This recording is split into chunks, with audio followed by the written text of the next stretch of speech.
Darren McCarty and the golden voice of Neal Ruhl. Live on the Woodward Sports Network. 99.1 and 93.5 The Roar. The Woodward Sports app. And anywhere you listen to podcasts. Let's talk some sports. It's Big D Energy. Hey, yo, everybody. Welcome back. Big D Energy, Woodward Sports Network. My name is Neal Ruhl. That guy over there is D-Mac, Darren McCarty. We got Sam Flannel. We got Spencer Raxter. We got all of you, especially that are watching on our YouTube channel. Tap in to that YouTube chat thread. Get your thoughts known on that big-time show lined up for you here. We're going heavy Lions today. There's a lot of Lions critical questions that, and look, these, I planted the seeds for it before the beginning of the hockey season, right, when we talked about the Larkin thing. I want to do a re-rack of that with the Lions. There are some questions that don't have to be answered this year, but they are, because D-Mac, again, I go back to it. You enlightened me to a process with Steve Yzerman with the board. You know, 3 years out, 4 years out, 5 years out. I think the board's a new, like, it's a new thing to me. The slow key burn that I've given you is the board. The board. So I think about it a lot. So I want to take a look at the quote-unquote Lions board. But before we do any of that, I have to come clean, and I have to issue the people an apology. And you know the Get Right special was getting people right. 17-5 clip, right? Documented.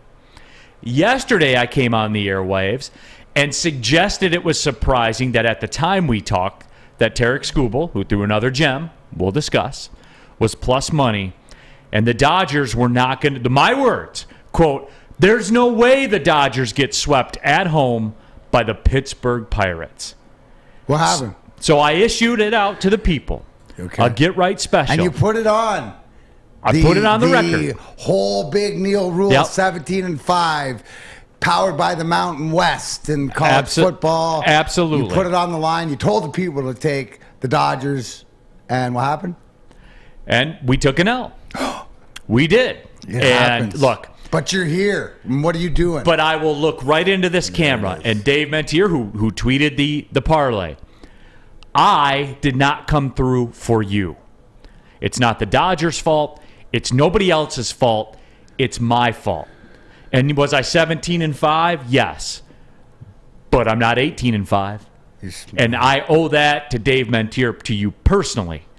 I, Neal Ruhl, apologize. Because when we talk, D-Mac, sometimes people listen and sometimes they don't. Like my children, they don't listen. No. At all. Never, ever. Sad, but you could see by the bet slip there is he old listened. Davey boy put the money where the mouth is. Sometimes you're going to fall down, but we got to get back up. And we will, and that's fine. But I just want people to know that I don't just do this like for entertainment and stuff like that. I was up checking that score and watching the game. And I was on it. Come to your defense. Yeah. I'm going to come to your defense. I wear this personally. That's my point. I wear this personally, and I failed you, man. I did. And I'm sorry for that. I'm not going to reimburse the losses. You know, we're not going to go that far, everybody. But I do, guys. Like, I'm not just up here talking ish. You know what I'm saying? Like, I've always told you this. I'm never going to lie to you guys. Like, anything I say is not for effect. It's not to get people fired up. It's not hot take stuff. It's what I believe. Taking accountability. I'm taking accountability for the loss. You never see this anywhere anymore. Especially not from the GM of the Detroit Tigers. Well, that's a different conversation. 11:08 p.m., Neal. 11:08 p.m. That said parlay was sent through, and this is what was said. Let's open with this tomorrow. I failed my people. Failed the people. Failed the people. Failed the people. That's accountability. So he threw it out there. Yep, exactly. Not only do I have Guardian Alarm with this thing, too, I got to talk to the boys at night and stuff. But, yeah, so the accountability, you're ready to. That's all we can do, right? Make mistakes and be accountable. Accountability and what was the other one? Narcissism. There you go. That's the tag team. Accountability, integrity, and narcissism, and accountability. Those are the traits. But I just wanted to put that out there to the people. I don't say these things just for effect. Like, I truly believe it. So I failed you, and I apologize. Well, you nailed the Tarek Skubal. Yep, that one was right. Two hitters, 7 innings, 6 more strikeouts. Yeah, as much as we bag on the Tigers and stuff like that, who are playing better of late, and they are winning games, but Tarek Skubal is not slowly, Neal, very prominently made himself the focal point and the best thing going for this Tigers team right now, and he continues to go out there and he's up there and leading in all the categories, up there in strikeouts with all the best in the league. So hats off to it. If you were down there last night checking it out, it seemed like a nice night. So Jake Wegener says, Detroit, you will never get your money back. Signed Dave Chappelle and also Neal Ruhl. So I was at that Chappelle show. You were? Yeah, when he got booed off the stage. He didn't get booed off the stage, but he was hammered. It was pretty funny. I had a good time. I'm sure you did. Chuck said you should have told the people to bet on the Tigers last. I did. I should have. I should have made that the get right. But I didn't. I failed the people, and we do move on. But Tarek Skubal, D-Mac, this is what I'm talking about, and this runs parallel with my Zadina thing. Dudes can play or they can't. 9 times out of 10. I'm not saying every time, but D-Mac, damn it, 9 times out of 10, dudes can play or they can't. Yeah, very rarely I think you see, because of the development in all the sports and sort of have as the evolution, maybe not mentally but physically, of athletes, right? So, the big thing is if you're going to stay healthy. What is the big thing, especially if we're talking specifically pitchers? Takes time. Usually they go through an injury. The Tommy John surgery seems to be the new RoboCop. They come back stronger and stuff. So, but the bottom line is, if you got it, you got it, and you usually show it. Sometimes you see flashes of it and it needs to be tightened up. But to your point, the longer it goes, especially with the what are you waiting to see, or he's got it, it really doesn't pan out. And I think that's in every sport. Yeah, and that's what it is. I think it's safe to say that Skubal seems to have it as of now on a team where a lot of people don't, quote unquote, have it. And I saw this, and look, I got a couple of social media things where look at the Tigers now. What are they? 5? They've won 5 of their last 7 or 6 of their last 8, something like that. And I'm like, do people understand? Right? We still understand the damage has been done. Well, what is the big thing that we said at the beginning of the season, right? You can't win the division early in the season, but you sure as heck can lose it. And we lost it. Like, shot yourself in the foot, shot yourself in the head, did whatever it is, you're done. Because you can't make up, you're doing the math. We're doing the math 2 weeks ago, and it's like, at 66%. 66%.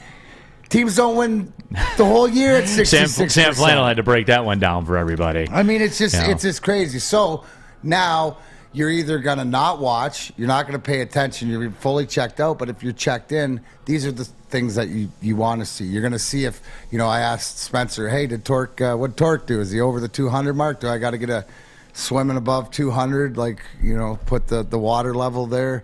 There's a couple things that we're looking for develop, but Tarek Skubal, you can put it down that if he's pitching at home and you want to go to a game, that's probably the game you want to go see.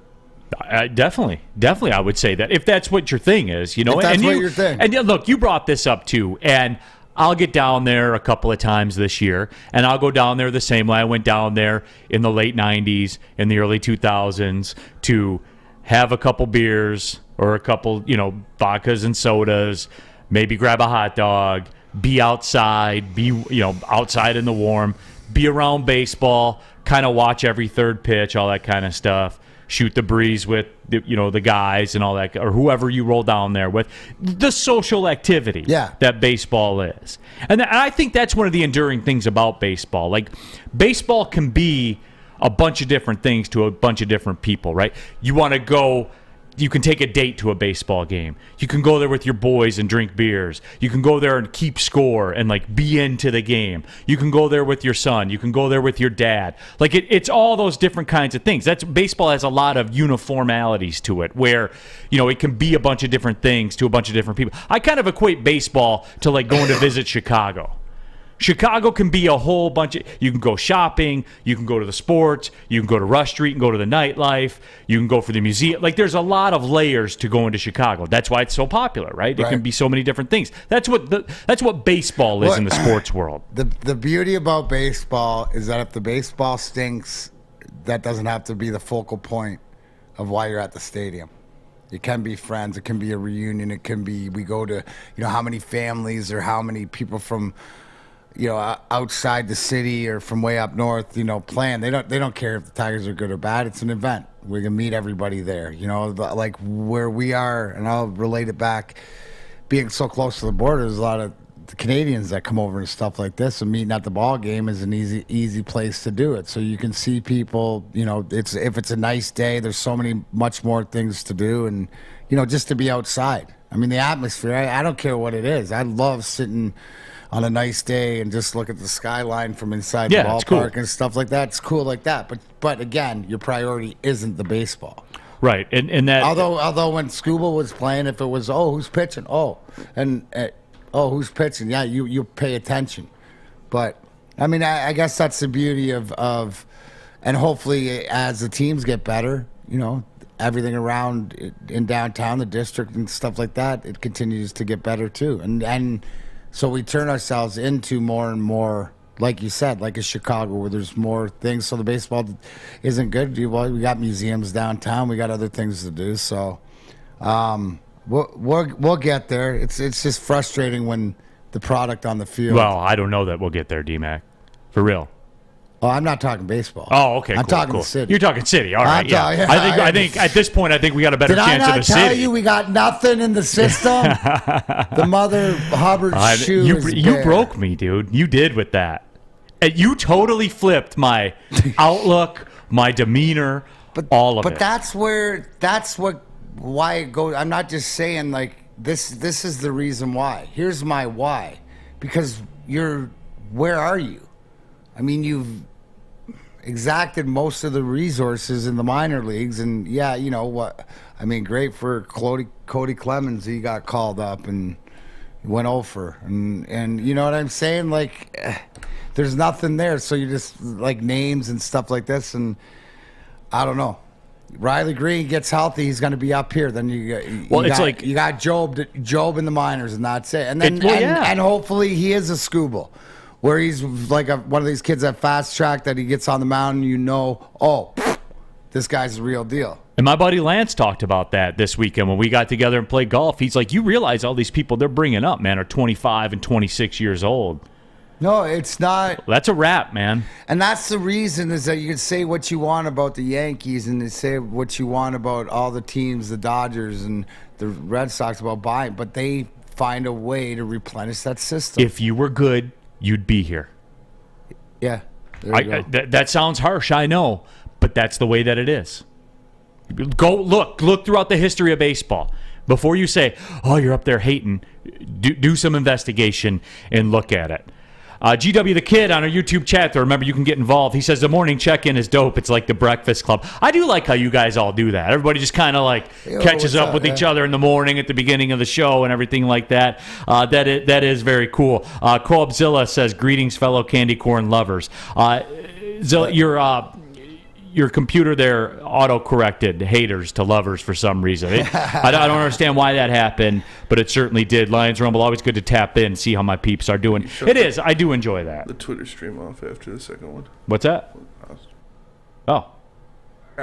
I got a shadow in the booth. So. Oh, do you? Okay, okay. Cool. I got you. Yeah. So, all that we are going to do a deep dive on the Lions today, though, like we talked about, because there's a couple of critical questions, and and look, I don't want to hear it from you guys when you say we got to talk about this again, because all of a sudden mainstream media is touching on it, and it's valid. It's a valid question, and we will discuss right after I tell you about MyBookie. Hey, MyBookie.com got the best of us yesterday. But today is a new day, everybody. I'm just saying the Dodgers aren't going to go an entire homestand without winning a game. That's fair. I got to pick out which one it's going to be. But they're not going to go a whole homestand without winning a game. The NBA playoffs, they're down to the finals. That starts tonight. We'll discuss that coming up in the second hour as well. NHL playoffs, baseball underway. No better place to get that action in than MyBookie.com. When you sign up for an account, If you haven't yet already, use a promo code Woodward, and they will match part of your first deposit up to 50% in the form of free bets. That's right. You can bet on anything, anytime, anywhere with MyBookie. Use that promo code Woodward. They'll match part of your first deposit up to 50% in free bets. Anything, anytime, anywhere, everybody. MyBookie.com. Have a gambling problem? Call the Michigan Gambling Hotline, 1-800-270-7117. We don't like to brag that we are the toughest sports network in Detroit, but we do have a guy named Darren McCarty on our side.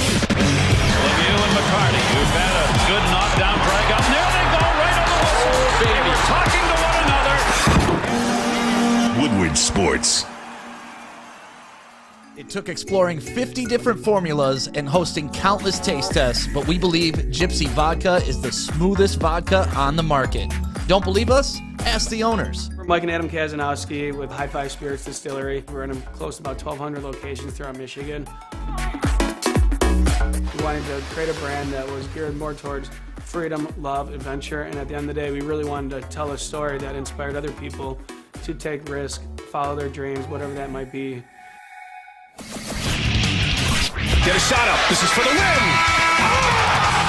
All of Detroit's sports teams live on Woodward. All of Detroit's sports coverage lives on Woodward Sports. Driving the best in Detroit sports coverage. What's up, D-Mac here for Big Frog Apparel. Yeah, when you need apparel, there's only one place to go. That's Big Frog in Novi, with no setup fees, no artwork fees, no minimum, and a 24-hour turnaround period. You can have your whole team outfitted in no time. Embroidery, direct-to-garment, vinyl, and screen printing. Big Frog has the styles you want. So visit bigfrog.com/Novi or call 844-4BIG-FROG. That's 844 the number 4, Big Frog. That's bigfrog.com/Novi. Tell them Big D Energy sent you. Off and running here, Big D Energy, Woodward Sports Network. Neal Ruhl, D-Mac, Darren McCarty, Sam Flannel, Spencer Raxter here in the building. Happy to have you all with us. Lions Rumble on our YouTube chat thread. Got the white chocolate mocha extra shot. I'm on my Neal Ruhl today, bad and bougie. That's way too much sugar for me, Lions Rumble. So I wouldn't roll that. But I do appreciate the bad and bougie. 100%. You know that. Absolutely. Bad and bougie. I like that. Yeah. So, hey, want to talk Detroit Lions a little bit today. It's Thursday. As I said, 4th of July, Memorial Day is like the new 4th of July in terms of the football calendar, where I think once you get to Memorial Day and the weather's warm, you start thinking about football earlier and earlier. It's some witchcraft that football has over the rest of us. I don't understand it, but it is the way that it is. And this was something that you guys listen to this show, watch this show often, so you know this. It's something that I've talked about for a long time. And it's something that some of you have said, why do we got to talk about this again? But I hadn't heard it or seen it discussed a lot in the mainstream media until, lo and behold, D-Mac, as I texted you guys immediately after receiving this, got an alert from The Athletic. And well, Mr. Spencer Raxter, the quote of the story was, does the Lions' TJ Hockenson deserve $60 million while a long-term deal could get costly? And they went on in the story to outline some of the reasons as to why Hockenson should be in that air with the George Kittles, approaching the Travis Kelce's. And they didn't say he was on that level. They said he was in the ballpark, though, did they not? They did. He's definitely in the ballpark. Like I said, we've talked about it. I said I think he's, around. He can be borderline top 5 tight end in the NFL when he's healthy, when he's playing well. And you're going to have to pay for a commodity like that. Especially if he's a little bit injury prone, to which he is, he's going to want that guaranteed money. Yeah, well, and that's the thing. That I've noticed that doesn't really come into play as much. You know what I'm saying? Like the market, because all it takes is one team to want you bad enough.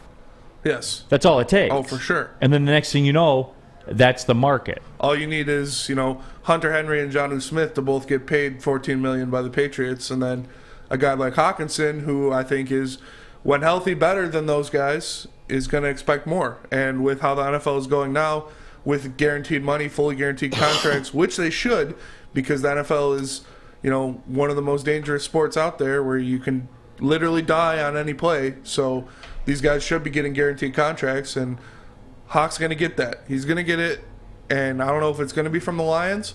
I'd like the Lions to sign him. I think he's an important part of our offense, especially now we can utilize him with the threats we have on the outside, but he's definitely going to get that money from somebody. It's just if it's going to be the Lions or not. Let me ask you a question. So what does he have left on his deal? So coming into this year, they already picked up the 5th-year option for next year. Okay. So coming into this So in year, doing that, so let's look, right? Yeah. Because they picked up the 5th-year option, that buys them more time to see what they have with him, correct? it buys them a season, yeah. Buys them a season, right? Because can we not agree, right, that we don't know if Hockenson is the guy or isn't the guy at tight end, but with what has been put around him, with the focus on Goff, with the receiver in Williams, with Amon-Ra St. Brown, with Swift being healthy, with the 3rd best line in the league or whatever like that, aren't our expectations of what we expect him as a first rounder or being that guy, this is the season for him to show if he's that guy?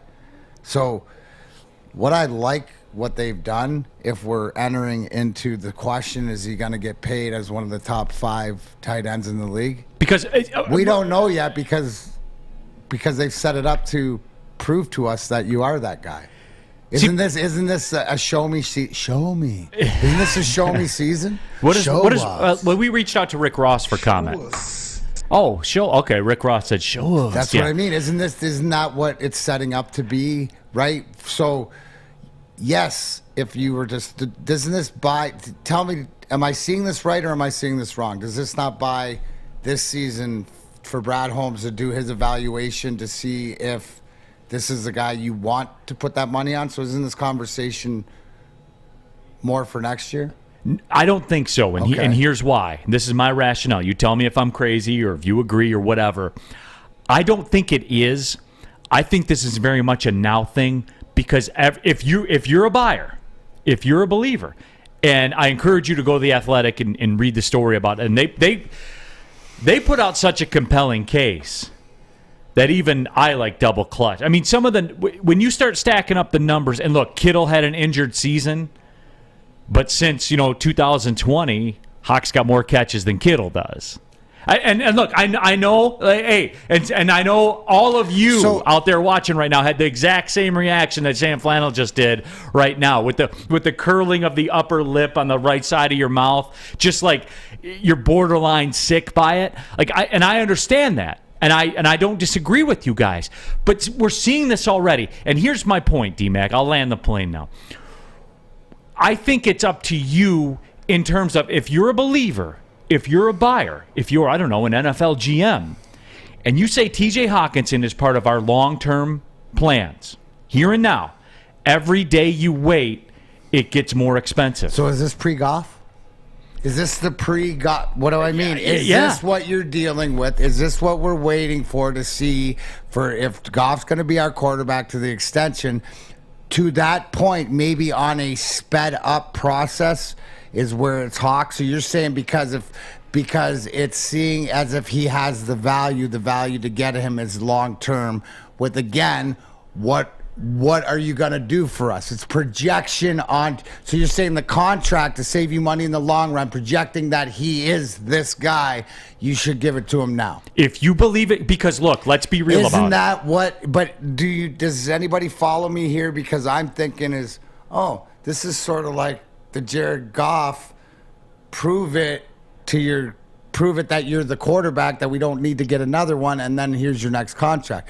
If it's like this for Hawk, so what's the downfall that he plays out this season? The price goes up. What's that? The price goes. If you're already a believer, see, if you already believe, i.e., if Brad the price Holmes goes up. So you would say that if he gets off to in saying that, because you're the draft capital salary cap guy, okay. What I'm hearing from you is that we have to take a deeper look into Hockenson to say if we have to commit to him. Yes. So right now it's sort of like you have to commit whether he is the guy or not, right? You have to decide, is he your guy? Right. Because if he's not, you're going to let it play. The price is going to go up, and it's going to cost you in the back end if it does. And see, here's the thing, and look, So nine which drinks. way would you rather have it, Neil? Like, No- here's the thing when it comes to it. Do you want to go on what you think you're going to get, what you trust in Brad Holmes thinks he's going to get, or do you want him to prove what you've got and pay extra? And that's what it is. Well, do you want to buy what do you insurance against want? blackjack? What do you want? 16, you hitting or you staying? Well, I think it's more of a question of the dealer has an ace showing. Do you want insurance? You know what I'm saying? Like I think you have an 18, and do you want to buy insurance? Like I think that's what it is. Never buy insurance. Never buy insurance. But I'm saying to your point, because here's the thing: if they also have to evaluate, is there other Hockensons out there? Right? Or is he special? So if you want to see it locked in, so the commitment. So am I hearing you right, Neil? That they're going to have to make a decision and a commitment on Hockenson probably before the fan base is comfortable with it, and before they commit to Goff or another guy. Is he becoming their priority? That's the question I'm asking. Because that's the way. That's the way this stuff works. Is he their number one priority to make a decision on? Because to me, they haven't made a decision. If you made your decision, you don't extend them. You give them the contract then, right? Because then it would be cheaper. To me, it's sort of up in the air. I see it more of a go out, produce with what we have, with our mindset, with Ben Johnson and all this new thing, how the new weapons, and then you know what? You go out and prove it. We're willing, because I think that we'll have to pay you more on the back end. So, in saying that, right, if you had to pay Hockenson because you're comfortable with he's your tight end to get you not only to the playoffs, to win playoff games, and you think he is that guy along the top 5 guys in the league, then you could pay him $15 million. If he's that guy, then I don't think I would rather, me personally, wait it out. It's sort of like the Zadina thing, going back to it. You haven't proved anything yet, so if you prove it at the 11, you can't say Hock hasn't proven anything. See, I think that's different. What I'm saying is you haven't proven up. See, because what's going to happen, right? Because what's he proving against? He's proving against where he was drafted. So when people leave that alone and just judge him on where does he rank as a tight end in this league, like we're ranking our offensive line as the league, it's looked at as the third highest. If he's looked at it like that, right? Like it's the consistency. All you have to know is this Brad Holmes and Dan Campbell's guy moving forward? If it is, then you have to trust in their process of how they figured it out. That's why they extended him. I think there's still questions. Right. Well, I think they did that because now that proves to be a value, right? Because him at $9 million is a value. And like Jose De La O here says, I see Hock taking a deal like $7 to $9 million. I would assume he means per year, but I guarantee 60% of the deal, incentives laden for additional $1 to $3 million per year based on production. Jose, that's not how the real world works, my friend. Like that's cute to talk about and that's cute to say, but that's not how things are going to work. Why would he accept that? Like I'll put that back on you. Why would he take that deal when somebody's going to give him $15 million a year? Mainstream's talking about it now. Like that's what it's going to be. Here's the whole thing: when you trust in your GM and Brad Holmes and everything else, it goes into the process. How does it fit in? I go back to when we didn't deal with the salary cap and there was salaries and stuff, and Mr. Illich was willing to spend, but everybody, still Kenny Holland everybody got placed in at different spots. Like my question is there a guy is Hock the guy, or is there another guy out there or coming up that they want to replace that can be cheaper? It gets into your thing, Neil. You're going to spend 15 on this guy, right? When you have somebody that's coming down that you can get on a rookie deal and spend this money elsewhere. Comes back to me to what they're going to do with Goff and where's the big money going. I also, though, like the going rate for pass catchers obviously has gone up astronomically. Yeah. So would you rather pay Hockenson, $15 million a year, or pay Christian Kirk $23 million a year? Like I'd personally rather pay Hockenson $15 million a year. And that's part of it, right? Yeah. Like all this stuff wraps into it. I think that we get so linear with the way we think all the time, and I'm guilty of it, just like everybody else is. I'm pretend that I'm not. We get so linear with the way we think. These are all the things that come into play. It's very complex. No doubt. Yeah. And it's an expensive poker game you're playing right now. For sure. To D-Max and everyone on here that's saying, well, show us. But when he shows you, it's too late. Yeah, it's going to be $20 million a year. But do you not contingency plan if you're going to allow him? Don't you have a backup plan to say, if he shows out, then this is what we're doing? I mean, I'm sure they do. Yeah. I don't know. I just, it'll be interesting to see. But the fact that it's back in and we're writing about it, what is it? We just wanted to prepare you in case it happened. But this is the era he's going to be in, guys. Like, this isn't... And the money gets pushed up, to your point about the receivers making more money. Well, then the tight ends, obviously... Because they're receivers. Yes. They're receivers. Not to the receivers' amount of money, but their value goes up. We're live from the Planet Fitness studios right now. You can join Planet Fitness. $0 down, just $10 a month to get you access to your home Planet Fitness. No matter where you are, there's a Planet Fitness close by. Over 2,000 Planet Fitni around the world. You can scoop up a black card for less than $1 a day and get access to all of them with unlimited guest privileges. You can join in club today. You're going to pass 2 on the way home. Pull up on them. Join there. Or you can join online at planetfitness.com. It's Planet Fitness, D-Mac. Where your fitness is essential. 6 dark corners, a driveway and a patio, 5 windows that could become doors. Every house has unique security challenges. Guardian Alarm has more tech, more team, and more ways to help keep them all safe. Get a professionally designed and installed security and smart home system from Guardian Alarm. Sign up today and get a free video device. Guardian Alarm. Smart, right from the start. Call 1-800-STAY-OUT.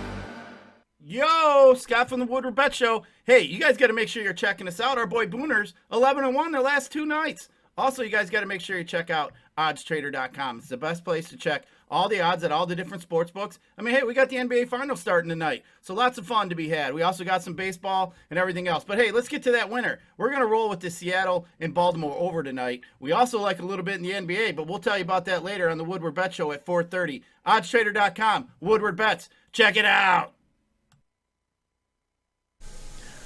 Our friends at Alta Equipment know that when it comes to getting your job completed and on budget and on schedule, uptime matters. That's why Alta Equipment is partnered with the biggest names in construction. So with the most diverse fleet of rental equipment in the state of Michigan, there's nothing your project can throw at you that Alta can't handle. Give them a call today, 844. Go to Alta today.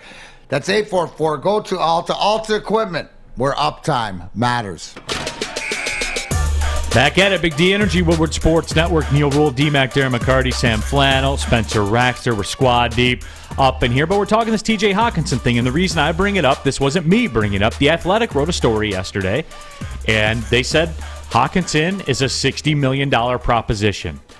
And given the way that wide receivers, their value, their cost has gone up almost as much as gas has over the course of the last year. Like it's incredible the way that it's popped off. And this is a very real decision. And I know a lot of us are saying show us, and they already picked up. I think that's part of the reason why they picked up that rookie, that rookie 5th year, because I have crossed that bridge with him. Where Hock at $9 million a year is a value, and that's why they did it. And Jake Wegener brings up a good point, and this is I call this the Stevie Y effect. It's a lot like your talking points with Iserman, D-Mac. Jake says, I'm not concerned with anyone's contracts right now because Holmes' track record to this point is he's not loosey-goosey with the checkbook, given he hasn't had much money to be spending big anyway. But, Jake, I would say this, and this is coming from a Brad Holmes apologist in Slappy, just because I was so starved for a draft pick that contributes, and he delivered 3 in the first one. This is a different bridge to cross now, because in 2 years, the Lions have $92 million in cap space. Like, that's where they are. So we are getting to that point very, very quickly. And look, a lot of people are expecting big things from the Lions, and Sam Flannel's back there telling you DeAndre Swift's going to lead the NFC in rushing, and Aiden Hutchinson's going to be Rookie of the Year and have 12 sacks. That would equate to me that they're going to win games. So we are to that point. where you have to start thinking about these kinds of things. And you can do this in the summer. We can take this time and do it now. It's just, for me, this is a talking point that we brought up a lot, and now mainstream, your print media is talking about it, and it's real. It's getting real. And The Athletic laid out a compelling case for it. So if you get a chance, read it. I only can imagine what TJ Hockenson's agent, what his case will be laid out. What do you got, Sam Flannel? I got to be honest. I'm not the biggest TJ Hockenson guy, but when I saw what David Njoku got, $56 million, TJ Hockenson should get $65 million if David Njoku gets 56, because David Njoku has had one season where he's had more than 500 yards receiving. David Njoku looks like Tarzan, plays like Jane. He's always one of those guys who's got all the talent, but he doesn't show us. He's never shown us. So TJ Hockenson, he actually has. He could get 65. And ooh. That's my point, because we're past that point with Hock. He's not a bust. There's a difference between being a bust and being often injured. Okay, there is a difference. Well, that's the whole thing with Hock, right? And I mean, that might be why to extend him, why to play it out, is because of his availability, right? The kid can play, but can he get on the field? And the fact that it is concussion issues, right, Neal? The fact that it is concussion issues, that's the big misnomer for everybody. So I sort of agree with everything else. Now we're going to see, now that Brad Holmes does have the checkbook and is available to go out, it'll be interesting to see how he does it, right? Like, I think it's always the step process. What I like the most is that they're not trying to play the curtain, you know, they're not trying to play the curtain call, you know, their greatest hits at the beginning of the show, right? they're getting into right. it. You're starting to see a feel, right? You're starting to see a feel. So the fact that the conversations, because look at the guys that the biggest conversations are about, right? There's Hock, right? And obviously the quarterback, which is always going to be there, is that the guy. And then, you know, Okudah too. Why? A lot of it is because the quarterback's always going to get that heat, but it's also too your 2 first rounders, the 2 top 10 first rounders, 2 guys that are supposed to be the integral part. 2 guys, because when I look at other teams around this league, that guys were selected 3rd overall and 8th overall for their team in back-to-back years, they're an integral part of some of these teams making a difference and moving forward. Go look at Buffalo. Go look at different places like that. That's why you go look at Cincinnati. Go look at some of these teams. Go look at San Diego. Go look at other teams, because guys are playing and guys are getting second contracts. And a lot of the, you know, time that we talk about contracts with Steve Yzerman, well, I think that, yes, now it's Brad Holmes is going to be the ability, and whether it's re-signing our guys, because you look at what he's done and the guys that he's re-signed, we bring it up all the time. It's guys that have come in and prove it, and I'll give you a short-term deal. How many guys on this roster on 1 and 2 year deals? Tons, other than which the top goes draft into choices. Which goes into the 2024 $92 million in cap space. Right, again, so you brought me up to the board. So he's setting it up, right? Yeah. To whatever else. If you walk into his office, what happened? Right. And looked at his board. Yes. Yep. I haven't. He's got 2024 I haven't circle. been in there, but I'll get in there. I'll get in there and take a look at it. But what he's doing is he's positioning the money too, right? So I guess to combine sort of the way I look at it, the way you look at it from the draft capital, who's doing the best of putting it all in? Here's your recipe. Because you know what?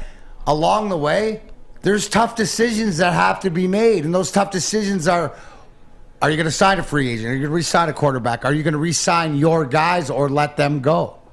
This is just one of those situations where a decision will have to be made. Absolutely. And I'll get to a couple. Why can't it end up in a win-win? Why can't it end up in a win-win? Where he's playing, he's producing, and he's getting compensated at the high-end level. Is anybody if Hockenson is a top 3 to 5 tight end in this league, production-wise, catches, touchdowns, whatever like that, does anybody have a problem with paying him his money? I think so. I think there are some out there, yeah. See, I think there are some out there. If he's see, to me, if paying your tight end $15 million and he's a key difference that gets you to the next step, which means you're a playoff team and then you're a chance to win games, what the hell are you doing? What are you doing? Really? You're going to, with where we've been and with the Detroit Lions? No, that's culture. Culture's also having guys that feel appreciated. CJ Schneider in a YouTube chat thread says, you all don't understand how markets work. And CJ, that's kind of my sentiment too. And Lions Rumble had this one. And I respect Lions Rumble. He watches and listens to the show. He or she watch the show on a daily basis. A lot of great stuff that he puts out there. This isn't one of them, though. Says, I believe Hockenson's going to buy in and give us a hometown discount at $8 million per year. That's delusional, my friend. You're not going to go back and he's making $9 million on his 50-year deal. Right. No, you might get him at 11 or 12 if it's one of these other That's things. Delusional. What? That's how much Njoku's getting almost 15. Yeah, and right, he which sucks. is the bar, Sam. So you say, but what I'm saying is, if he produces, why is everybody upset with him getting paid if he produces? The only thing I'll say to that is he's never actually proven that he can be a top 3 and 5 tight end at any point in his career, and he's certainly not now. You can name 5 or 6 off the top of your head that are better than him, and you don't even have to look it up. Kelsey, Kittle, Waller, Mark Andrews, Kyle Pitts, all better than T.J. Hockenson. Have I said of what to come? His availability, how they're going to use him, stuff like this. But, Sam, let me ask you this question. So are you saying that there's no way in heck he could ever be up there with those guys? Or does he have potential to be up there with those guys if he's healthy?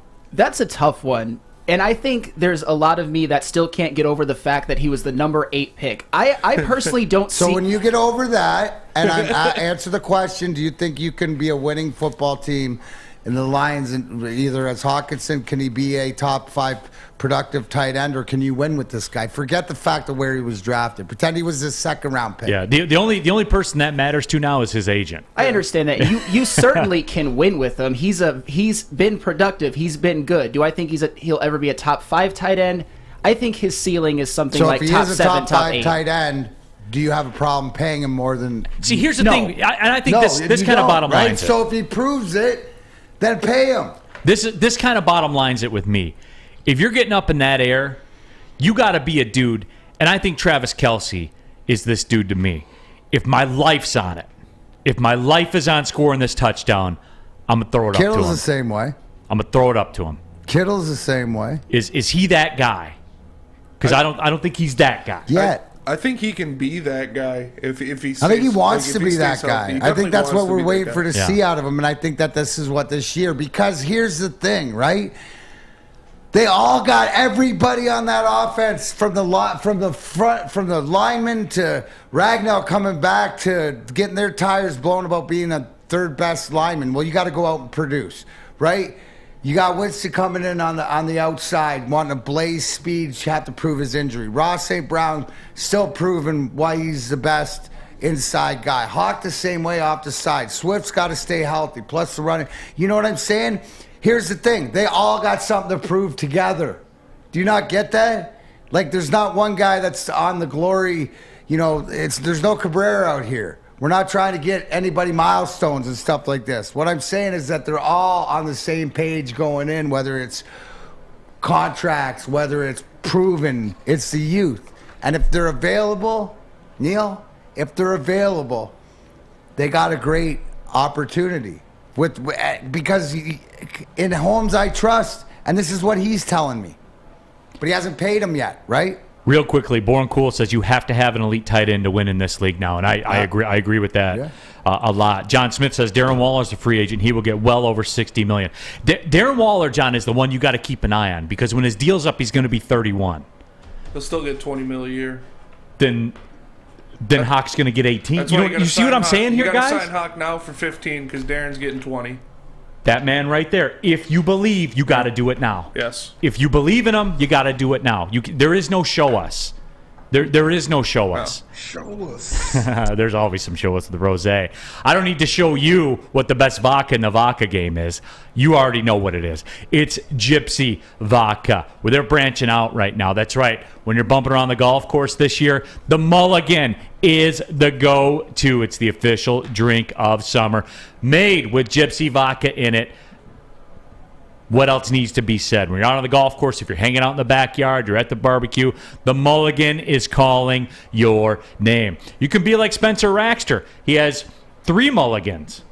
At least 3 mulligans when he plays 18, and then he drinks 18? 7 more. Yeah. Oh, there it is. That's how Spencer rolls, everybody. Ask for the mulligan at your local golf course this year, or pull up on Total Wine. Go there. They got the mulligan there, too, as well. Buy it for the summer cookout. It's Gypsy Vodka. As always, drink responsibly. Life is full of hard choices. We're here to make one of life's biggest decisions as simple as possible. My name is Christina Gennari, and for over 20 years, I've helped hundreds of families buy and sell homes. We cover all of Metro Detroit and more, from large luxury homes to starter homes. We will work hard to make sure that you get the home of your dreams. So if you're in the market today or even thinking about buying or selling in the future, make the obvious choice. Christina Gennari, the obvious choice in real estate. Visit us at soldchristina.com today.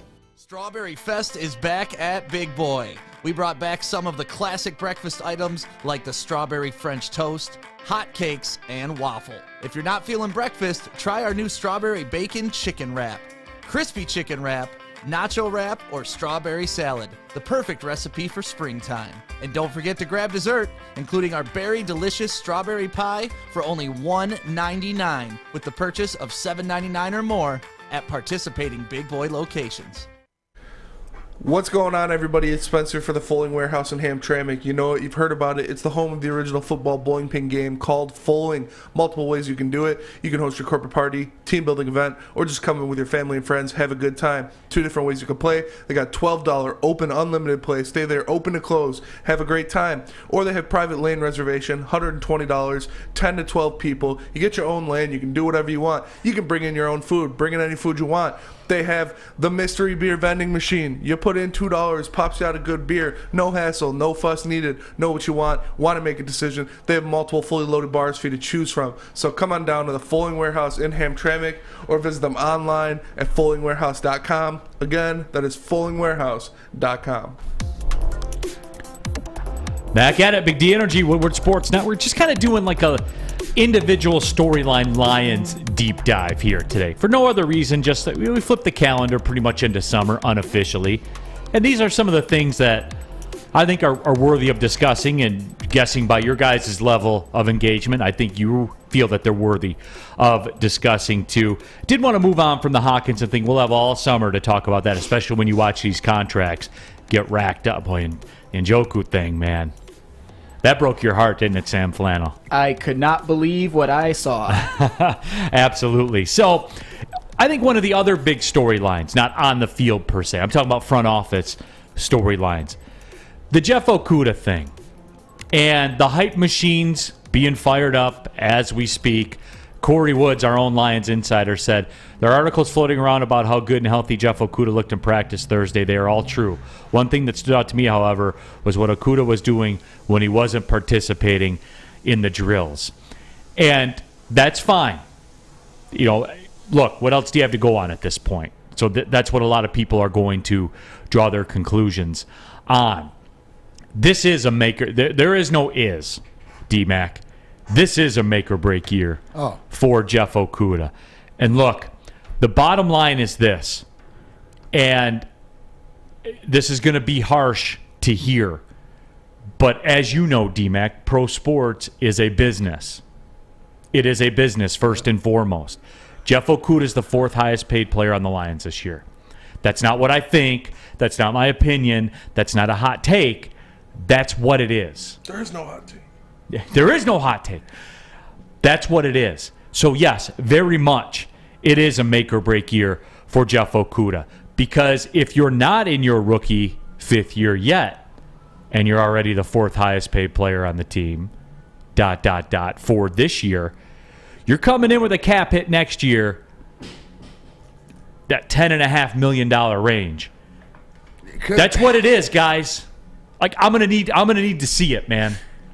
It really is like the crazy. Am I obtuse here? Am I being unfair? Not at all. Okay. But here's the thing, which I love, and I preach self-awareness, accountability.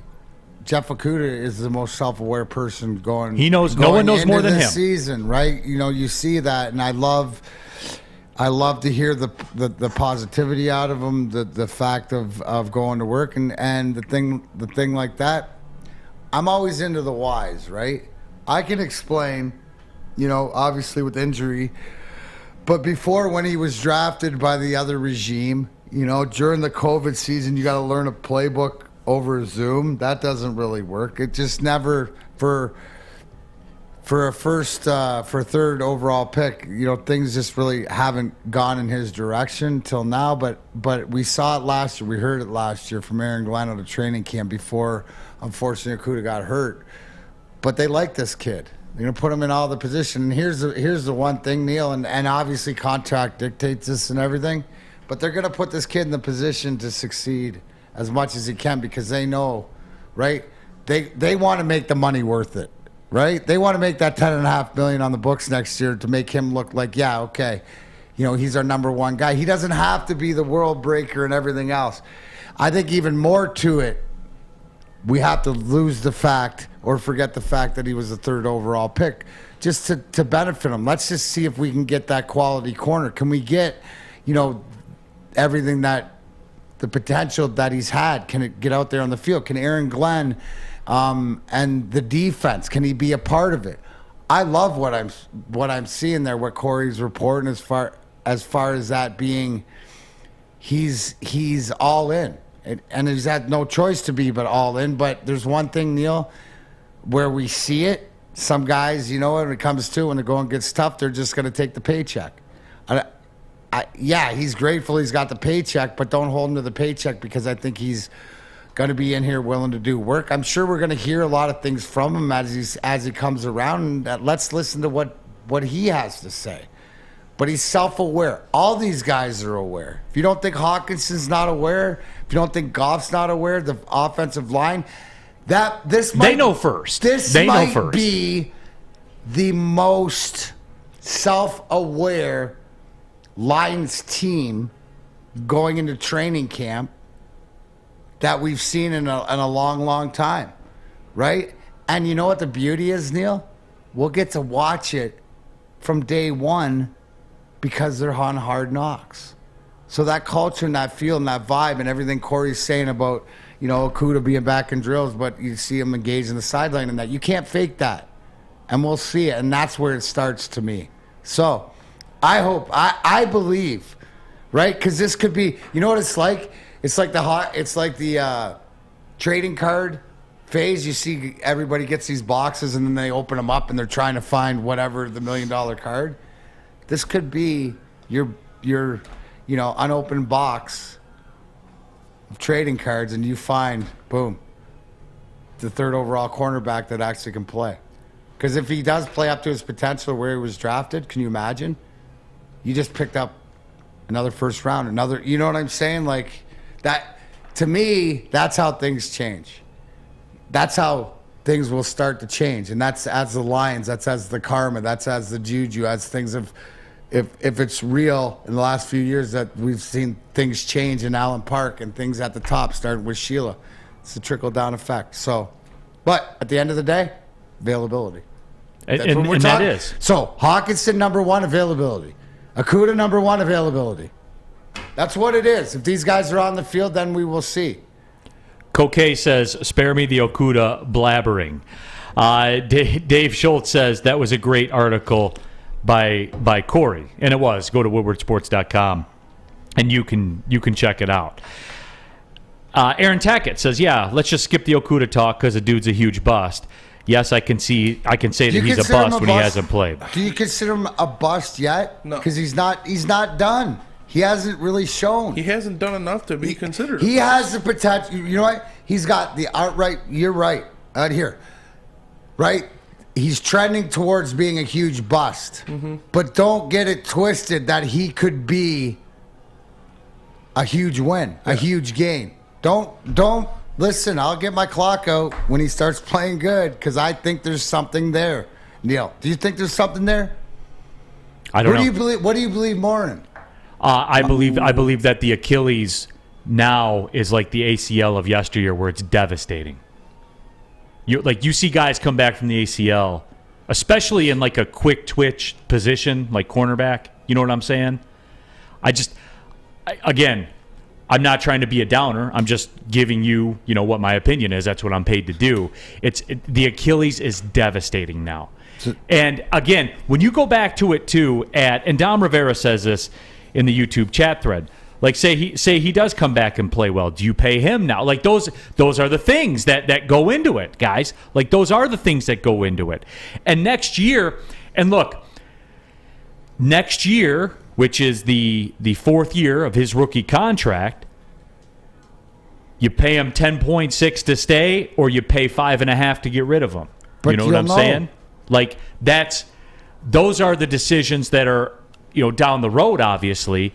But for me, I'm skeptical. Right? I am. Why would you not be skeptical? And you're more skeptical on Okudah than Hockenson? Oh, for sure. Okay. Because I've seen it. I've seen Hockenson play well. That's what I'm saying. You know what I'm saying? But also when I'm saying that, because it's also too what's at the end, right? Like here, Neal. Best case scenario, what if they both show out?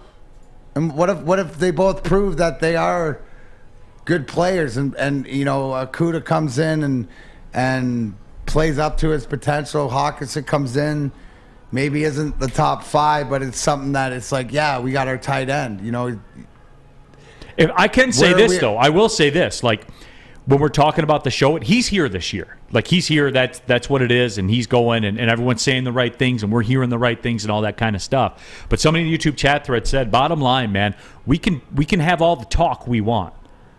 Come September, they're going to put 15 minutes on the first quarter of the first game, and that's the truth. Does anybody not see the beauty of teller. it between our wonderful Corey Woods, who's our reporter to all the information, but the fact that we have Hard Knocks this year?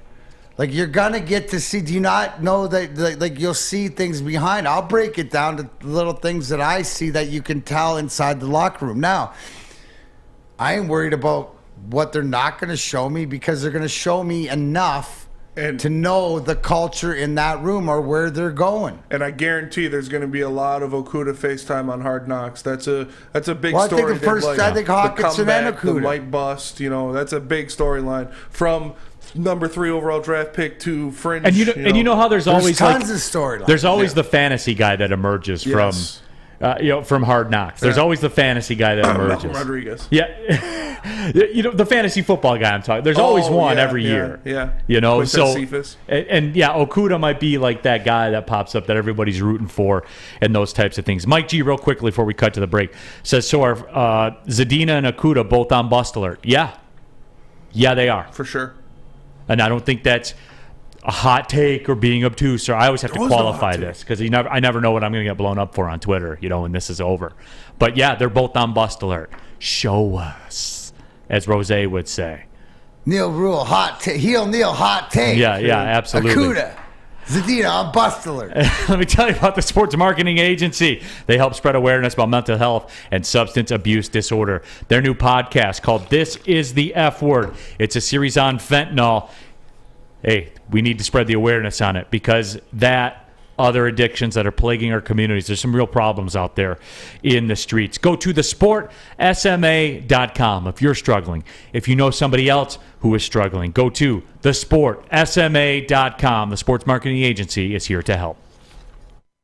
Make sure you download the Woodward Sports app in the App Store and the Google Play Store today. Take Woodward Sports with you wherever you go and listen live on your phone or mobile device. Hi, my diamonds. It's Crystal with an X. You want to get hot and perfect like me? Here's my super easy routine. Drink at least a gallon of water before you wake up. Attach a weight to everything in your house. Hello? Sell your car and just sprint everywhere. Scream when you exhale. Don't follow Crystal with an X. Do your own thing at Planet Fitness with tons of equipment and free fitness training in our clean and spacious clubs. Join now for just $10 a month and cancel anytime. Thank you to all the fans for making Woodward Sports your #1 online destination for Detroit sports. We promise not to drop the ball. Neal Ruhl here for oddstrader.com, the number one site for all of your game day bets. You can start your handicapping journey at oddstrader.com. Get play-by-play updates, live scores, bet tracking, all of it. Just download the OddsTrader app from the App Store today. For the best price on every game, sign-up offers from multiple sports books. Visit oddstrader.com. Get all the player stats, all the key game stats, all of it at oddstrader.com. Download it from the App Store today.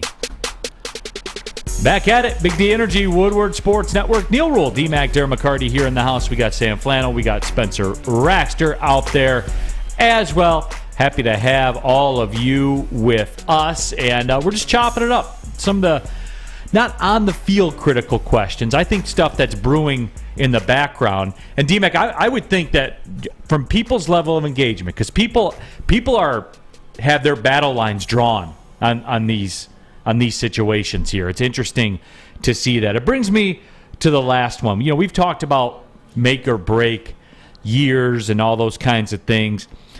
Michael Brockers is another one that, for me, when you look down the line for the Detroit Lions, and he's under contract through 2023, and next year he has a $12 million cap hit.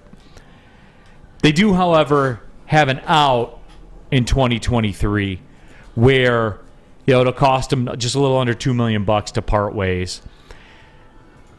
Detroit Sports Podcast sent out a tweet. Is his roster spot safe in 2022? They explored the dead cap hit and the cap savings if the 31-year-old is cut by Brad Holmes.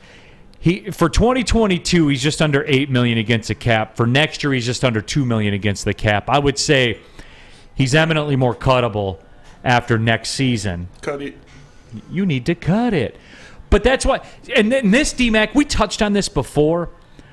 But I think this is yet another bridge for the Brad Holmes regime to cross. And again, I qualify it. I'm a slap.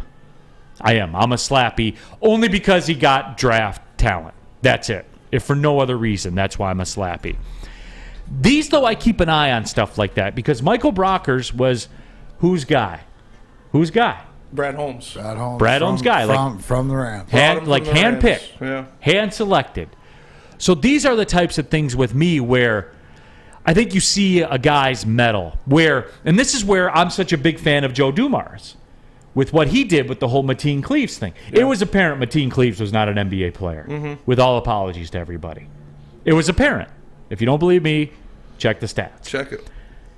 He turned Mateen Cleaves into a first-round pick and John Barry. Like that's what he was able to do. This will show me a lot. If Brockers disappoints this year, D-Mac, will Brad Holmes go away from his own guy? 100%, I believe. Because you turn me, because I always tend to lean that guys in pro sports, they have a very tight circle, which they do. That's true. You see the same guys kind of move around with the same guys all the time. I see that in college athletics. I was a byproduct of that. I won't lie. You know, I got my shot because I was in circles with people. I don't lie about that. Now you have to walk through the door once it's open for you. Well, that's the whole thing is that the thing is with it's not what you know, it's who you know, is to get you the knock on the door, make the introduction, and then I'm out of there. And you got to get yourself I got to walk through the door. You got to get yourself through this. I think to this point, it's the apparentness that Michael Brockers was somebody to come and help. Build the culture, build the dressing room, the locker room, maybe the beginning stability. Intangible stuff? Just at the beginning. He was never going to be here the long haul. There's guys that you need to piecemeal along the way that have had huge influence. You know, a couple guys that come right to my mind that we didn't win a cup with, but were huge, were Dino Ciccarelli and Paul Coffey. Just in the first, 2-3 years, just in off the ice development, mentality, different things like that. So I think that a lot of times when you bring your people in, there's this conversation of your expectations because you know what you're dealing with. So I think that the object is, I think that Brad Holmes' plan is to have Brockers here to help with all the intangible stuff, and the fact that he can still do it on the field enough where he's asked right? That it helps more, but maybe his benefit is more off the field, in the locker room, in the meeting rooms and stuff like this. But when it's time, like I have no qualms that if it's this year that Brad Holmes went to Brockers and said, hey, the process is sped up, gonna have to cut you and buy you out because that has meant somebody else has come in and we're furthering along the process. If not, I think that the ultimate plan was for that $2 million to be the buyout for the roster spot. So I think that a lot of ways, Neil, is that when you are part of the people or of the this circle regime's person or whatever, the mil-spec or the game plan or what is the expectations are even clearer of what is expected coming in, because this person is starting new, but he trusts you enough to help get it off the ground and put your spin on it and stuff like this. So yeah, I don't see it at all, because it's bigger than that. Brad Holmes has proven it that this is a Lions thing. This isn't a players thing. Past regimes, no. It was a me thing as far as, and it started with the GM and the coach, but not here. And he's a little bit of a different case study in that he played every game last year. You know what I'm saying? Like he was out there and he performed. But that's what I mean. You need a soldier in the Army. You know what you're going to get. You need that guy until you don't need that guy anymore. And when you don't need that guy is because your bottom guy, your draft picks, your Pasquales, your guys, your Ozariques, the different guys that step up and can replace them, not only with on the field, but with the leadership. And it's just, you start looking down the road again, because that's what we're doing right now. We're looking down the road because the games aren't imminent. Next year, Brockers would be the fifth highest paid guy on the team at 32 years old, pushing 33 years old. But I think that's why the $2 million is sort of like your severance pay. You know, as a veteran, because when Holmes comes over, you got to bring somebody in that locker room as your identity. The two guys that I look for, the coach and the GM, to establish their identity, what they did was Holmes bringing over Brockers from the Rams and Campbell bringing over Anzalone in the linebacker crew from the Saints. These are guys that know these guys, because you got to get your word, your translation. You know, guys who don't play for guys might be asking in the lunchroom, you know, when coach does this, what's he mean? Oh man, no.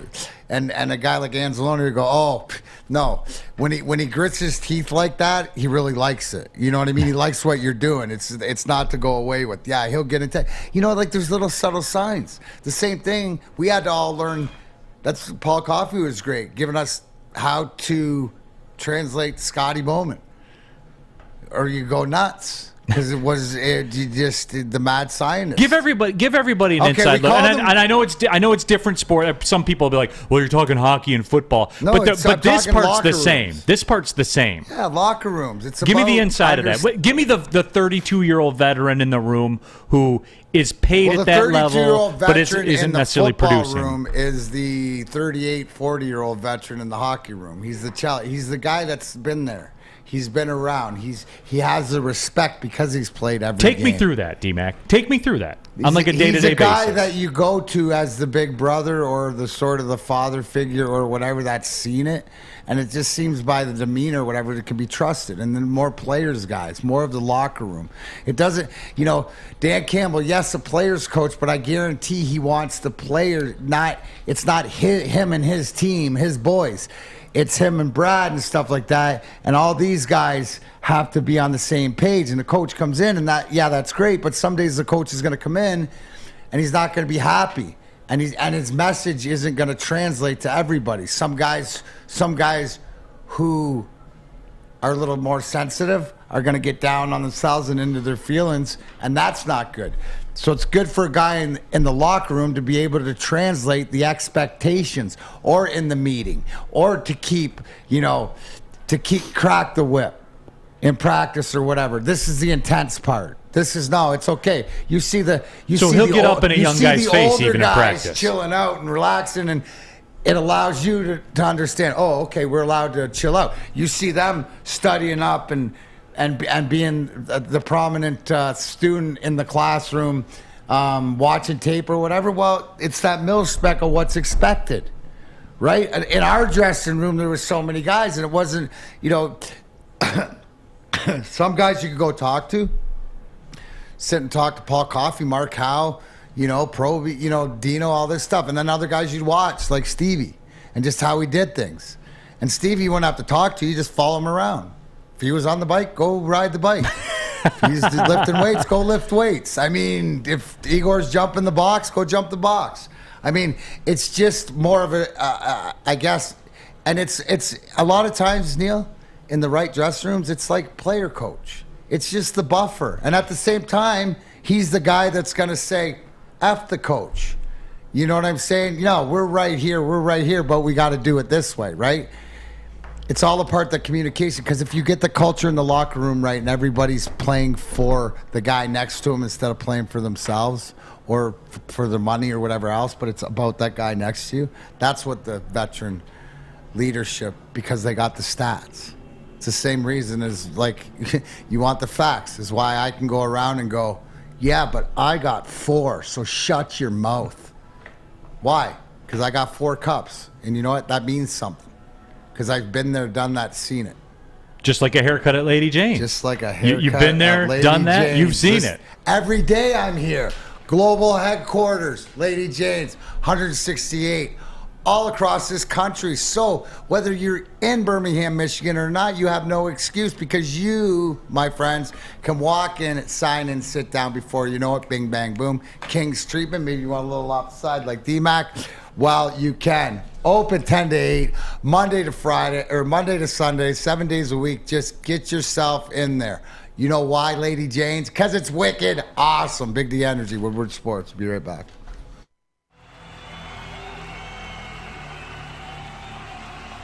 He's going deep, right side.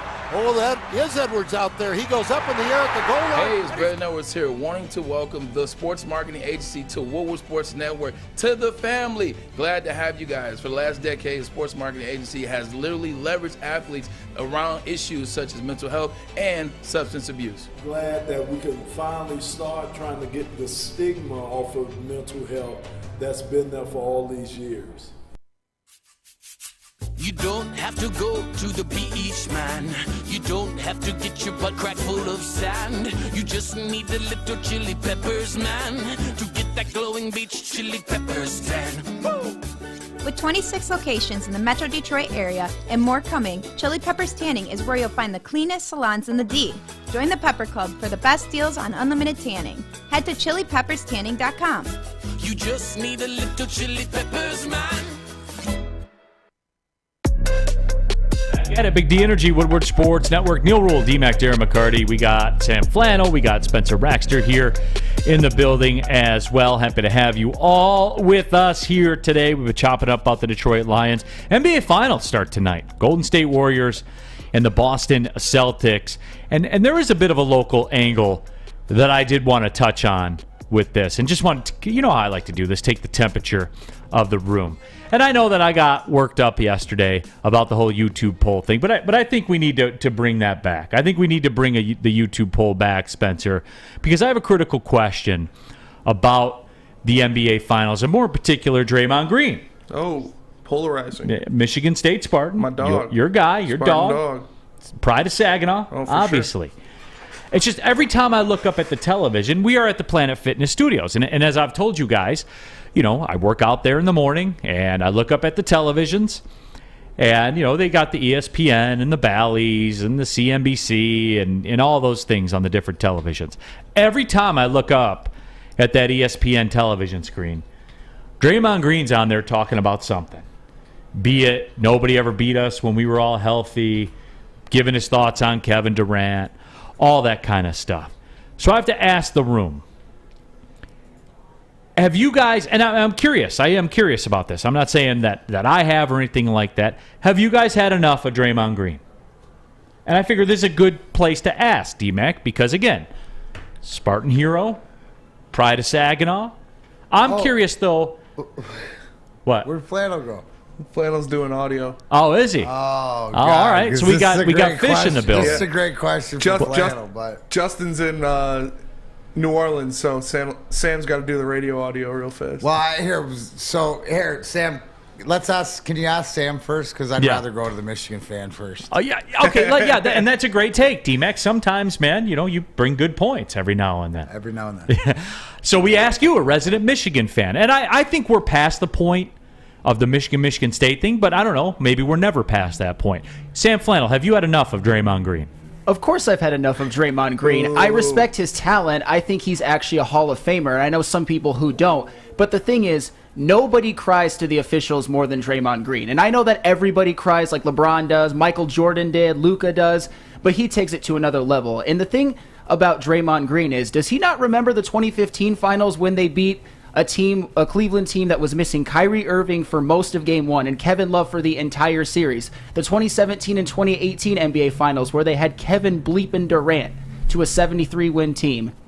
Draymond, I like his talent. I think he's actually a great player. I think you can argue he's the best defensive player of this generation. He is the Warriors' playmaker. He is the engine that makes it go. But that doesn't mean I have to like him. I know Spencer is probably a big fan and watched him at Michigan State. But for me, he's not my cup of tea, but I do respect him. That was so much hate towards Golden State than it was towards Draymond. He gave Draymond his flowers. Draymond was a victim of circumstance there, right? Sparty, but I never get.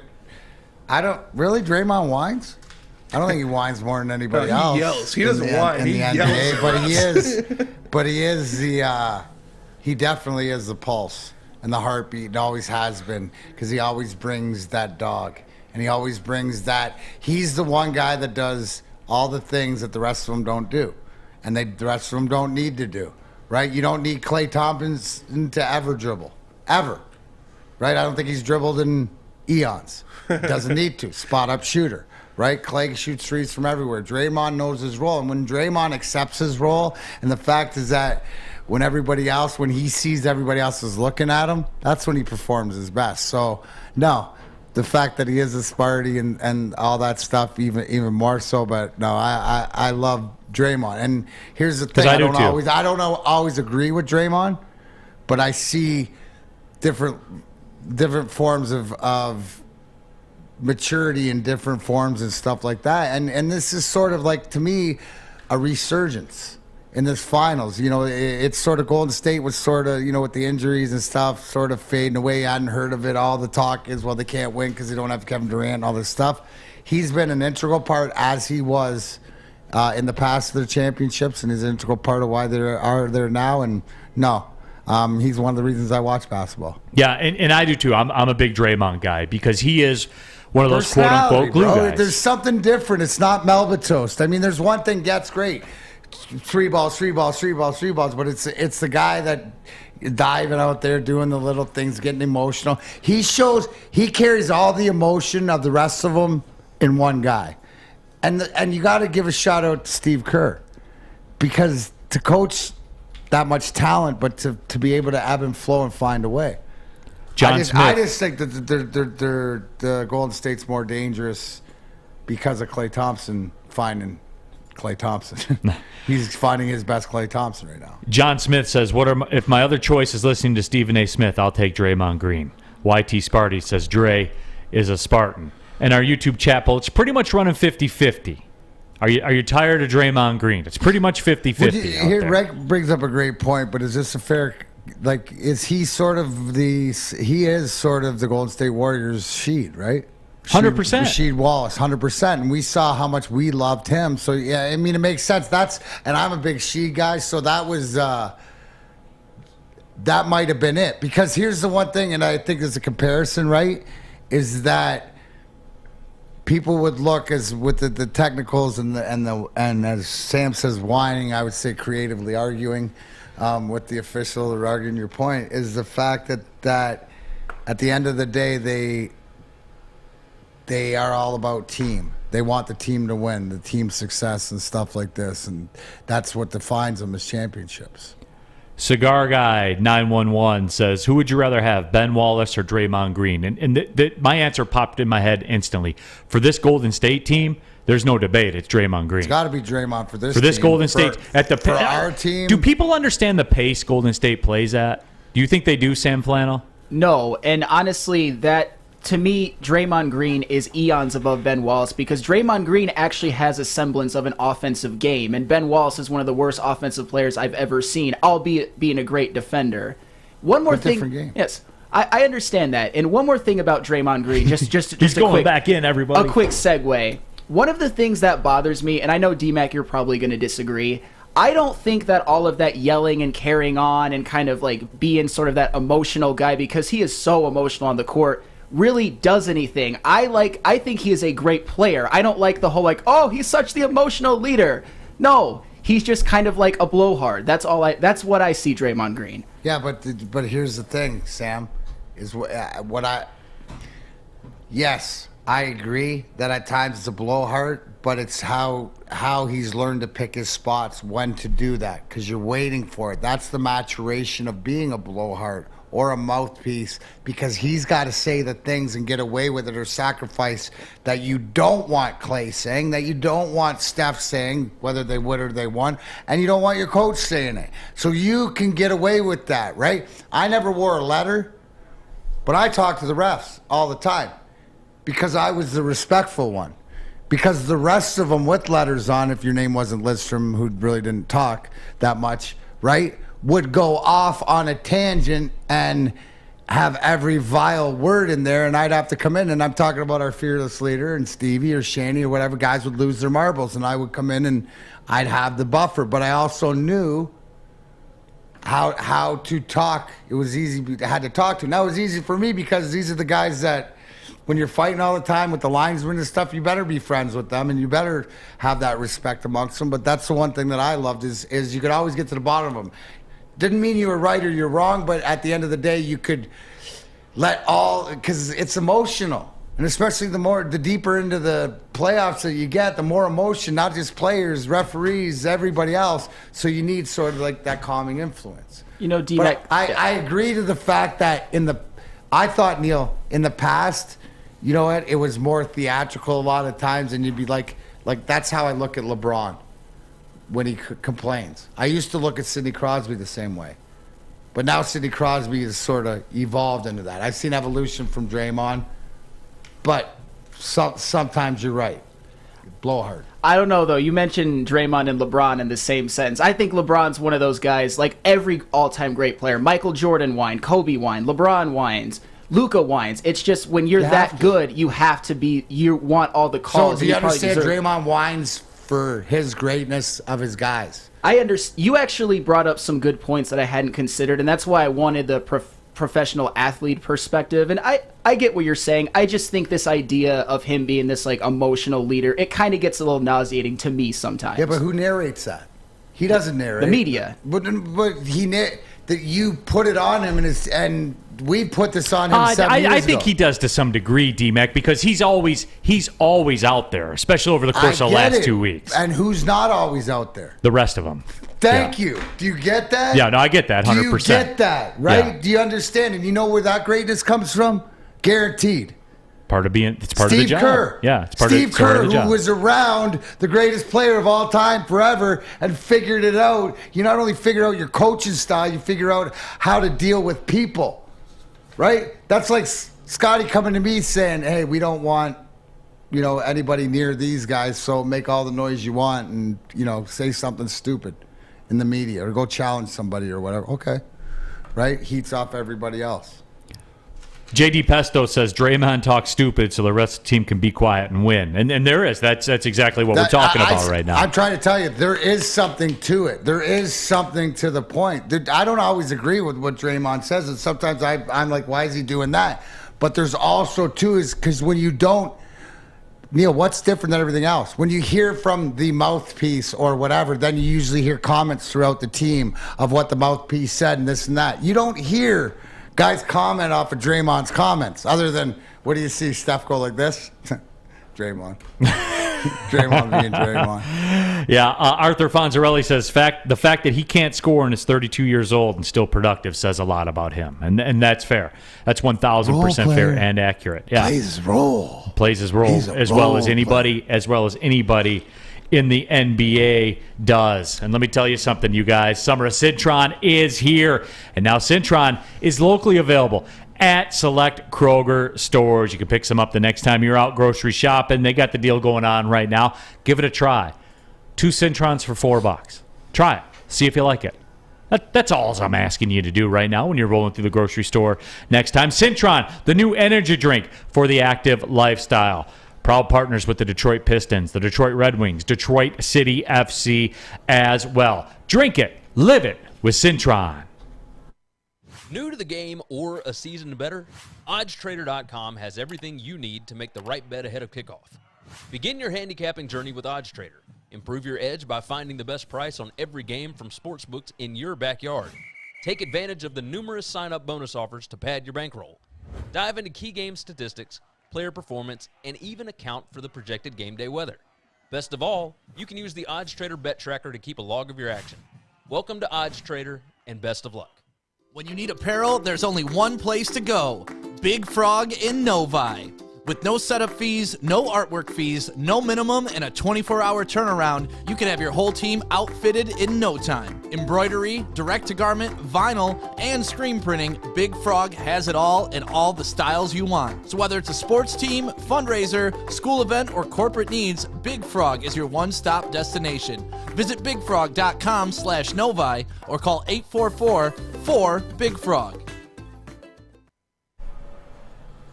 Neal Ruhl here for Bedrock Detroit. Bedrock and Rocket Mortgage basically turned an old parking lot into a massive outdoor playground right next to Campus Martius. Roller skating, basketball courts, a mini golf course, food trucks, live music, art as well. It's a fun place to visit whether you're on a date with a family or hanging out before the Tigers games. They've even got Wi-Fi so you can take your computer and work in the heart of the city.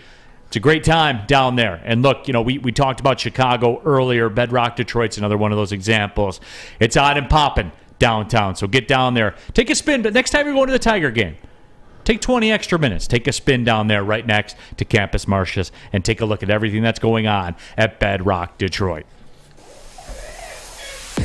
Coming down the stretch just like that, Big D Energy, Neal Ruhl, D-Mac, Darren McCarty. We got Sam Flannel. We got Spencer Raxter as well. YouTube chat thread. Mickey Phelps says Green's one of the best 5-tool players in the game. You won't see a player like him come around for a long time. And we got on the YouTube chat poll right now. Are you sick of Draymond Green? 56% of you say yes. Or excuse me, 56% of you say no. 44% of you say yes. So it's, it's just outside of 50-50. Which leads me to the question, Sam Flannel. This just kind of popped in my head. We were talking about downtown and stuff like that, and there is a story about Tom Gores and what they're doing in Detroit as well that I do want to touch on. But before that, is he a Hall of Fame player, Sam Flannel? Yes, 100%.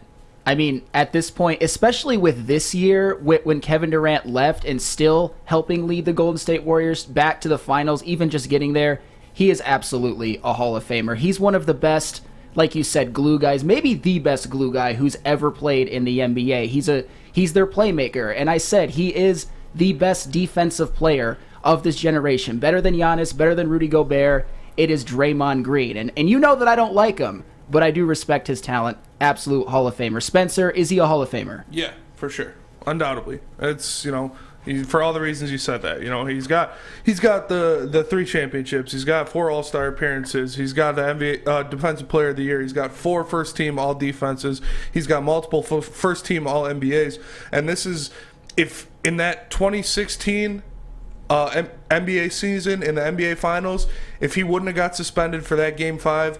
They would have had another championship. Draymond Green would have had a Finals MVP award because he was playing unbelievable basketball in those finals. He was averaging like 20-something points with 10 rebounds and 10 assists. He was playing ridiculous basketball. But, Adam Silver, they had to give one to LeBron. Cleveland, this is for you. The NBA needed that to boost their ratings and they give LeBron his. I would say his 40-point triple-double on the road in a Game 7. That had something to do with it, too. It wouldn't have went to Game 7 if Draymond wouldn't have got suspended for Game 5. Cleveland would have still won even if Draymond didn't get suspended. And maybe you should tell Draymond to stop kicking people in the nuts. Maybe that. Maybe you should take some accountability and stop blaming Adam Silver. His actions, his stupidity got him suspended. No, you can't suspend somebody in the NBA Finals. That's weak.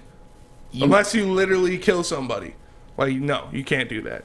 That is so whack. And sometimes it only depends on how good they are. Yeah. If they killed somebody or not. Exactly. Yeah, that's also true. Elijah Rush says that Sam Flannel is smoking rocks. So let's do a quick poll. Just a quick. We're not going to spend a ton of time on it. Quick, is Draymond Green a Hall of Famer? For sure. I'm curious about that because there is some pushback in our chat. Coquet says Basketball Hall of Fame's a joke. Chuck Brewer and says it's also not the NBA Hall of Fame. It's the Basketball Hall of Fame. Chuck Brewer says no, sorry, there's not enough there. What? People are saying Hall of Good. That's pretty funny. But I do enjoy the Hall of Good. But I don't know how there isn't enough there when he has probably going to be his 4th NBA championship this year. You know what's funny is on the surface, I want to say no. On the surface, I want to say, what's he, like an 8-7-7 career guy? Here, let me find something like that. On the surface, I want to say no. Yeah, 9-7-5. Yeah. My apologies. 9-7-5. 31% three-point shooter. 44% field goal. On the surface, I want to say no. But you start going through 7 NBA all-defensive teams. And granted, some of those are reputation-based. I understand that. 2-time All-NBA player, Defensive Player of the Year, all the rings, 4-time All-Star. I mean, we're not talking about like an all-time great. We're talking about the Basketball Hall of Fame. And you don't have to do a whole lot to get into the Basketball Hall of Fame, as it's been proven. So in this case, 100% Draymond's a Hall of Famer. And he was on low key job to the Basketball Hall of Fame for letting in Sam Flannel says nobody's. On top of all what he's done in the NBA, he was the Big Ten Player of the Year.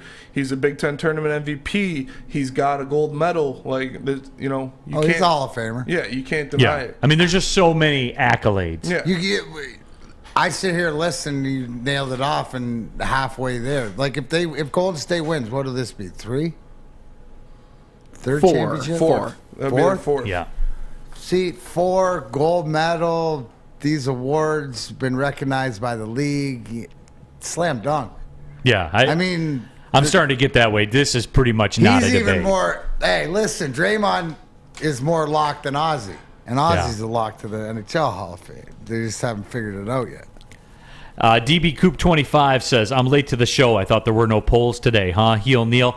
Well, I have to make good for steering people wrong with the Get Right special. That's what that was. It was your gift for him taking money out of Dave's pocket. Sorry, Dave. Yeah, my apologies to you, Dave. So I'm 17-6 now, which actually, when you give the people a 260 favorite, you should be dinged with 2 losses. He's got 2 gold medals, too, by the way. Oh yeah. So, I mean, he's that's what I'm saying. Yeah. I mean, it's just locked in. Well, and also, I know the YouTube chat is just going to hate what I'm about to say. If Ben Wallace is a Hall of Famer, Draymond Green is definitely a Hall of Famer. That's fair. That's fair. That is fair, and I do think that Ben Wallace is a Hall of Famer, just like I think that Dennis Rodman is a no doubt Hall of Famer. Absolutely. If you're the most elite at something, you're a Hall of Famer. If you're one of the best ever at a certain aspect of what is tracked in basketball, like rebounds, defensive players, defensive player championships, then it should, I don't know, then it should work out. Ryan's reaction: I pretty much want to fight Sam Flannel. Your thoughts? I mean, okay, let me just say We're this. not do it on a Friday. I think this is one of the reasons why people sometimes get upset by me. This is something I'm going to admit on air. I'm actually not a native Detroiter. Oh. So there are some things where... Cut his mic! Yeah. No, I've always had Michigan and Detroit ties my whole life, but I'm not a native Detroiter. So I see certain things like with the Miguel Cabrera thing, people being romantic about him. and certain stuff like that. And I think I have sometimes a clearer view, like Ben Wallace, for example. I'm not sure Ben Wallace is a Hall of Famer. I think he's overrated. The fact that he made it before Chris Webber is an absolute crime. And Ben Wallace was terrible on the offensive side of the ball. He was unplayable. A great defender. But that's the thing. I think I have certain takes that I'm not romantic about certain things the way some people are, even though I obviously objectively can appreciate talent. Chuck Brewer says it shows. Show us. Oh, Chuck Brewer has been roasting me in the chat. He said my basketball takes are bad, but it's okay. I actually like the banter. I like the banter. I like the hate because, I can actually see things a little bit more clearly than a lot of you people. Well, and for me too, like I don't care how bad your takes are, Sam Flannel. On Fridays you wear a Debo flannel, and then you say a line from the movie Friday. That's good enough for me. That's And it. you know what? Then you keep coming back with whatever take you want. Yeah. Elijah Rushing says cut his mic. Man, I like it though. I can say whatever I want today. Yeah, hell yeah. Don't you want the people in your Hall of Fame that are the best of the best at certain? Like I don't need like I want the best goalies and I want the best, this and that. And a lot of times it's the best scorers and the best assist guys and all this are the same person, but sometimes they're not. And it's like telling a story like 100 years from now or 200 years from now, right, about some great defensive players that couldn't hit a free throw or score on the offensive side of the basket, but were needed to win championships. I want that in the narrative instead of just all the Jordans and all the LeBrons, and I mean that's great. That's a great take too, D-Mac. You've been on your game today, low key. That's a great take. I never thought about that. But no, but that's that's the whole thing. That's the game. That's my whole argument with Major League Baseball in their Hall of Fame is put the asterisk next to it so you can tell the story a couple hundred years later to somebody that doesn't even know what the steroid era was or that Barry Bonds did this thing and we were captured to this. Make it doesn't count. Make it exhibition, but put it in there because it deserves to be the same as Pete Rose. Those are the things that I'm willing to die on. Sam Flannel, epic. Whoa, dude. Tammy Chin, shaking my head at Sam. Oh, wow. Ryan's reaction. Wait, I know that one. That's Tammy. That's she's disappointed. Yeah. She's not mad, Sam. Ryan's reaction. You people, epic. You people, Lions Rumble. Sam trolling. Duke Nukem. Flannel's out of his goddamn mind about Ben Wallace. No, and I want to respond to something that Aaron Tackett said in the chat. Ben Wallace did not lock down Shaq in that series. Tayshaun Prince locked down Kobe. Kobe was actually terrible in that series. Shaq was actually very, very good. So get it right, Aaron Tackett. Dom Rivera. Sam comes back from his Arizona peace pipe journey and discovers he wants to be a heel. You've changed, man. No, you know what it was, guys? The cruel couple sands. things. It was that MJF promo pipe bomb last night where he was screaming and yelling and swearing on TV about Tony Khan. Fire him! Fire him! It's the heel part of it. But I know what it is, Sam. It's the security of Guardian Alarm, buddy. It's the security because we got it. You got it with those flannels and everything like that. How many days is it now? It's actually 68 today. 68 today. So we lied to the people yesterday. We got ahead of them, but we're at 68 today. Anyways, Guardian Alarm. If you want to feel safe, secure from Guardian Alarm, your local security experts who keep you safe and give you peace of mind no matter where you go. I mentioned it 24/7 with the phone. Well, you could be part of the Big D Energy Woodward Sports Heel family too. But I need you to call. The heel Sam will give you the number, 1-800. Stay out. That's 1-800. Stay out. All right, in case all the rest of you heels around here, I know there's a lot of heels in the building, give it to them because the heels are also invited. 1-800. Stay out. Get out of my house. Get out of his house. Leave his takes alone. We all know they're bad, but they're his.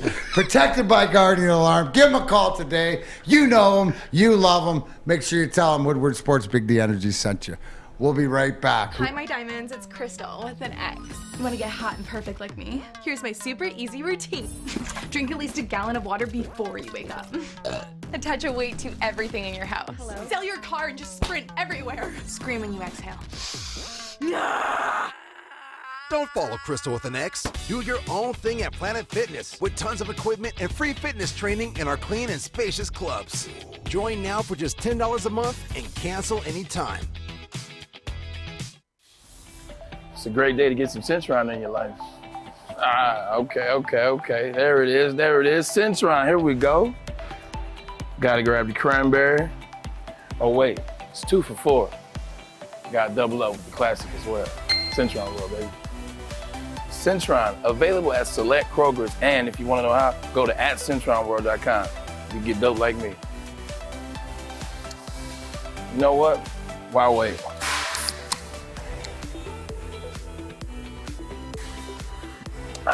Great taste, guaranteed.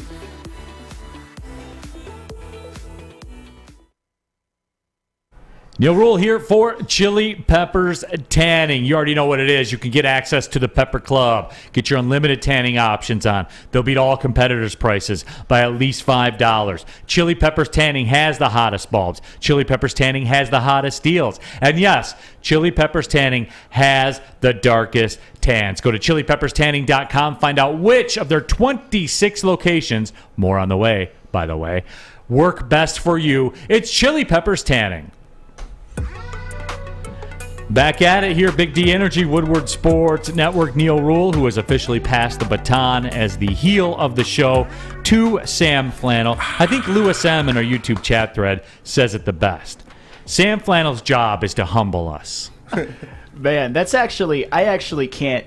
I'm not going to give myself that much credit, but I just call it like I see it. I don't have as much romanticism with a lot of the teams as a lot of you guys and maybe some people in the chat. But, I still like them. Except for Michigan and the Lions. Yeah, Michigan for sure. I definitely am pretty romantic about Michigan.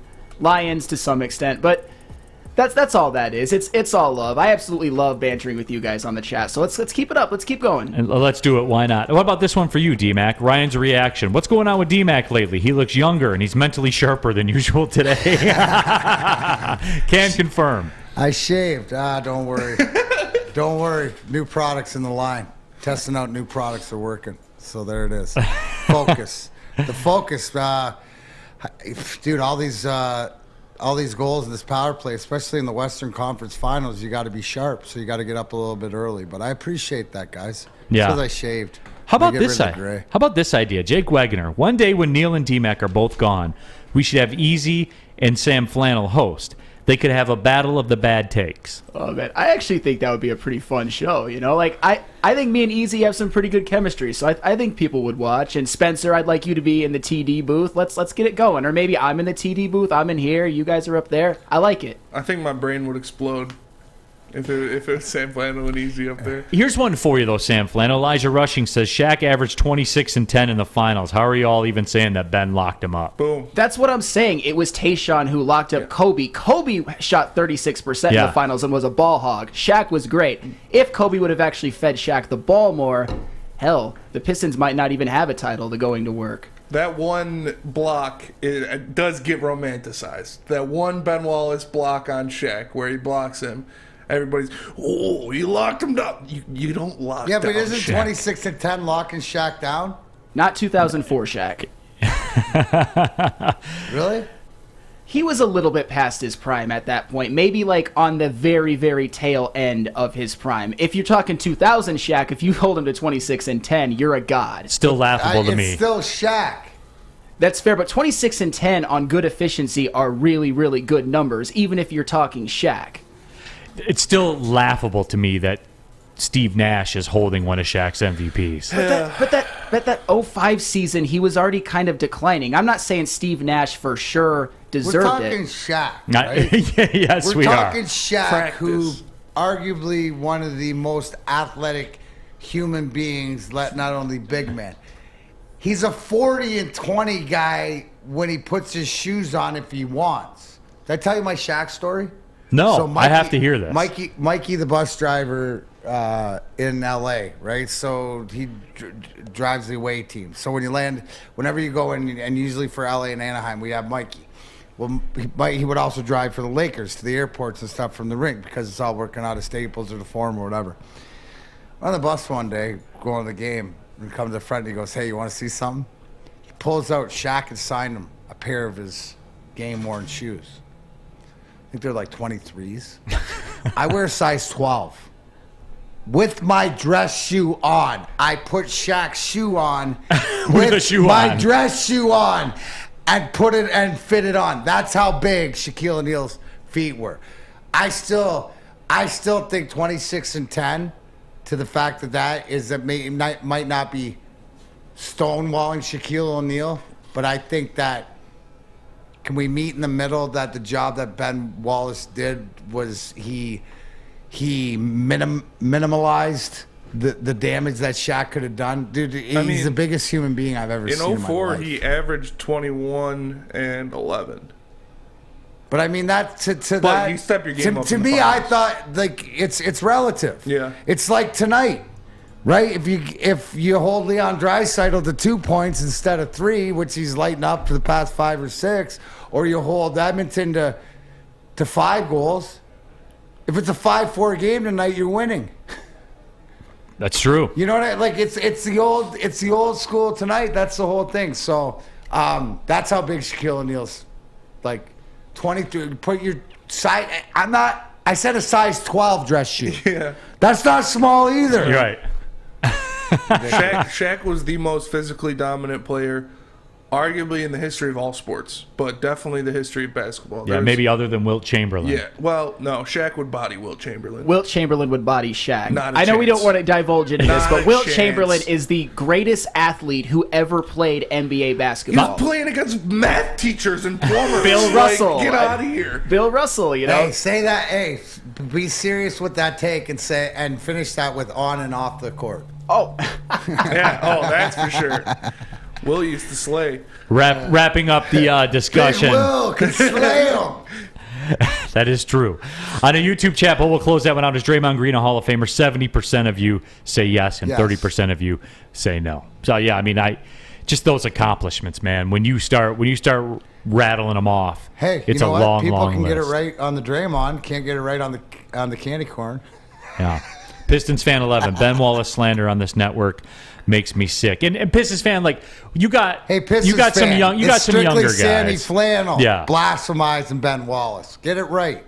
Right. Don't say this show Or this network, certainly. or this network. Certainly, we will have no Joe Ben- Dumars. we will have no Ben Wallace slander. Other than I'm Sam going to stick Flannel. to the no Ben Wallace slander. Now there will be no Joe Dumars slander in sum total. I will stomp that out immediately. You guys know. If people don't like that, then get a new midday host because we're not having Joe Dumars slander. We're not having it, Sam Flannel. Don't give me that side eye look. No. I'm not gonna. I don't think you can say with definitiveness. That's not a word, but I don't care. That you can't slander a guy for anything ever. My one thing, Neal, with Joe Dumars, and all I'm gonna say is, in retrospect, Charlie Villanueva and Ben Gordon were bad signings, and that's all. I wish you would admit that. You don't hold Joe Ben Dumars. Gordon was not a bad signing, dude. Yes, it was. Everybody In wanted Ben Gordon. retrospect, We're not I doing said that. in hindsight. Yeah. Everything is hindsight. He just after he just cooked the Celtics for like 110 points. Hindsight is always 2020. But what he did. Stop. Do you understand? Do you understand all the stuff that was around that? Do you have an understanding of it? No, I can. Yes, and I acknowledge that. But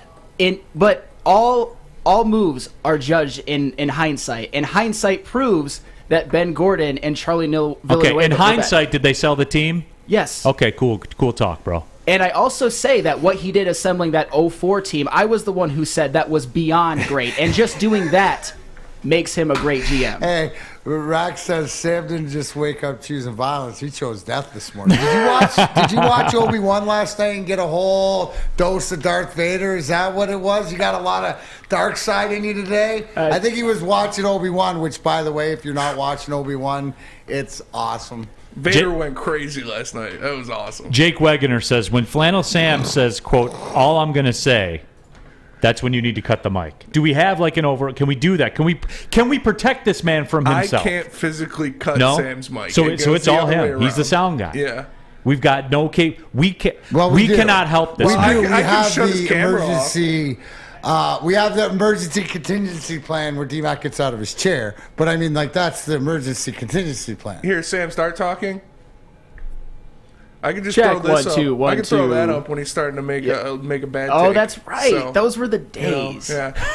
So we can get that in the booth going for a little while at least. Yeah. So, hey, that's what it is. And that's how we're going to do that. Hey, you guys know what it is. It's time for Ask D-Mac. So we're going to do that for the final couple minutes of the show. After I tell you, hey, Spencer Raxter already knows this intimately. Facts. But Strawberry Fest is back at Big Boy. They brought back some of the classic breakfast items. The strawberry French toast. The strawberry pancakes. And the official food of Spencer Raxter, the strawberry waffle. You see it up there. Spencer knocked down 2 of those bad boys, 1 per segment when we were out there at the Big Boy in Brighton.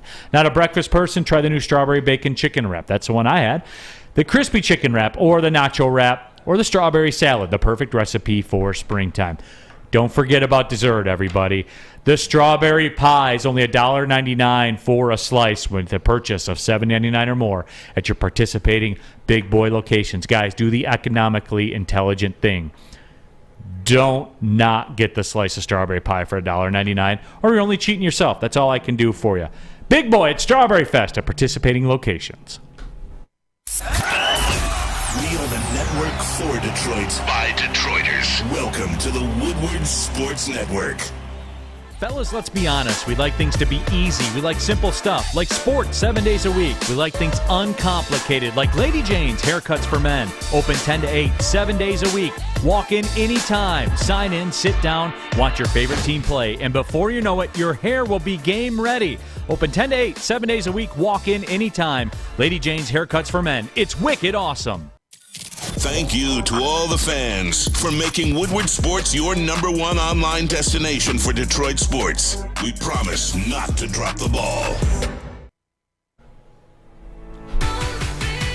Coming down the stretch here, Big D Energy, Woodward Sports Network, Neal Ruhl, D-Mac, Darren McCarty. We got Sam Flannel, Spencer Raxter, Brandon Katz. Joe Dumars is nothing close to a great GM. That's false. Built a championship team that took down prime Kobe and Shaq. Come on, Brandon. Destroyed the roster for years. He had a good run. There's a reason not a single NBA team wants Dumars as the GM. No, they just made him run. He's just running the league now, so. Yeah, bypass every one team and running all the teams. Runs the league now, Brandon. Come on. You're better than that, my guy. And the hamstrung things with the you got to look into the why. Yeah. The why is explained. And the bottom line is he's running the league. He drafted well enough to hand assemble a championship team. That's it. Yep. That's it. That's all I got. It's time for Ask D-Mac right now. And here's an interesting one because I had never even thought about this. Ask D-Mac who gets in the Hall of Fame first, Chris Osgood or Tom Barrasso? Yeah, well, Ozzy. He's got 400 wins. But Barrasso's a good one, too, backstop in Pittsburgh and stuff. But Ozzy's numbers are better. So if you're thinking about putting Barrasso in, then Ozzy should be first. Yeah. Mike G. asked D-Mac, did drafting Darko ruin the Pistons, and who was the GM then? No, they won a championship, so you can't technically say that. It set them back. But they won a championship with him on the roster, so what are you going to do? As I was told, Neal, by the booth, that hindsight is what we go on, and in hindsight, if you don't draft Darko, you might not win. Rack asked D-Mac, what was one of the best locker room words of advice you ever got from Stevie Y or another vet? Shut the F up. Those things. That is great advice, Those things on your side of your head aren't satellites. Did Stevie Y tell you that? Oh, yeah, always. Can you have him call my son, my oldest son? Yeah. Okay. Oh, really? That's it. What is some of the best advice? You know what? It's do your job. Do your job. If you do your job, and to realize that, right, that you may not think that you're a big part of it, but the people who think who are a big part of it, they know at the top without you doing your job to the best of your ability, then they can't do their job to the best ability. So I took great pride in that and my role and my job, I took such pride in that because I didn't want anybody else to do my job for these guys. It was like, pretty much if you had to go in and clean out the sewage system and snake it every day just so everything ran right. Well, you know what? Embrace your role because you're as big a part. And I think that was the appreciation to realize, and that it plays forward is why it's so important for me to let everybody know how much I appreciate them or what their role is, that it doesn't matter who you are, you can't get it done without the machine working properly, because that was always ran downhill, right? And it wasn't run, Neal. Listen, it wasn't run and, hey, you know what? Great job. You know what I mean? We're going. It's like, well, if you do your job, if you would do that or whatever like this, if you take care of that, then I can take care of this. Oh, winning. So embrace your role and do it to the best ability, and don't let anybody do your job better than you. The away fan says, D-Mac, you're one of the only athletes I've met in person. You were kind and talked with me for a minute. Thank you. That really means a lot. So there's that. Hey, I appreciate it. That's what it's all about. But that we like, guys, when I seriously, I'm not, you know, what you do is not who you are. Everybody's different, so don't compare me to the rest of them. But when I say I'm a battery and people are my power, it's the truth. So whoever said that, I look forward to seeing you again. And whoever hasn't met me, I look forward to meeting you, because that's part of the gig of who I am, Neal. Brandon Katz says that was not prime Shaq. I was told he was 26-10 in that series. That seems pretty close to prime to me, man. Close enough. I think it was towards the end of his prime, maybe like leaning into his decline. But he was still the best center in the league at that point by far. Right. So, you know, there was that. The away fan also want to know, D-Mac, other than the Red Wings, who has the best NHL logo? Blackhawks. Penguins? No. The skating penguin is awesome. Sharks. No. Hartford Whalers had one of the sickest logos of all time. With the yeah, that one's pretty dope too. That one was pretty cool. I love Calgary's. I love Calgary, the Flaming Sea and stuff like that. So there's only one for me, baby. It's the Red Wing, the winged wheel, the wing wheel. It's the best one in sports, next to the Detroit D. Right. Tonight, Oilers, Avs. 7.5 Game 2. over under plus 110. That means that worst case scenario, if it doesn't go 4-4 into overtime, it'll be a 5-3 game. I mean, you got to go over. You can't not go over. And I would expect more of the same. More of the same until these goalies can prove they can keep it out of the net. How are you not going to take the over? I can't wait till next game when it's 8. Then it's 8.5. Right, because they're not slowing down. So I expect at the minimum 8 goals tonight. Don Rivera, 88, last one here. Ask D-Mac and Neal the top 3 golf courses you've ever played. I was about to ask that one. Yeah. Congressional.